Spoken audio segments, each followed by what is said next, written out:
Bangun. Terus tengok bumbung, tengok tablet. Tengok bumbung letak. Aduhai, telefon emak bagi tahu. Lepas bagi tahu. Terus mandi. Nak masak. Nasib baik sudah masak nasi. Okey je lah nasib. Bangun. Tengok bumbung letak. Aduhai, jadi lubang. Terus mandi saja. Nak masak ke nak bonggol, baru ingat ikan masih ada. Turun kedai tengok nak ambil air, malah turun tengok ingat terlupa. Oreng itu sudah pecah, lupa nak bagi tahu. Nasib baik mak batang balik hari malam nanti. Tak tahulah balik malam nanti ke apa. Cepat buat lagu. Aduhai. Sudah malam, sudah cahaya tablet tak terang. Sudah nak malam, hari-hari. Tidur sampai pukul berapa ku pun tak tahu. Aduhai. Baik, siapkan lagu lebih awal.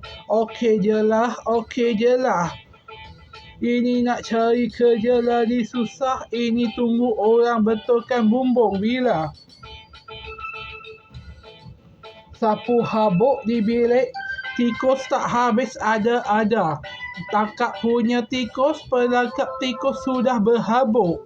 Apa nasib? Tikus punya tikus.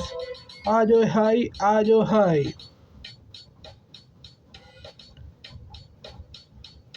Tabunglah duit supaya boleh beli rumah baru. Ku harap emak dah tak letak lagi.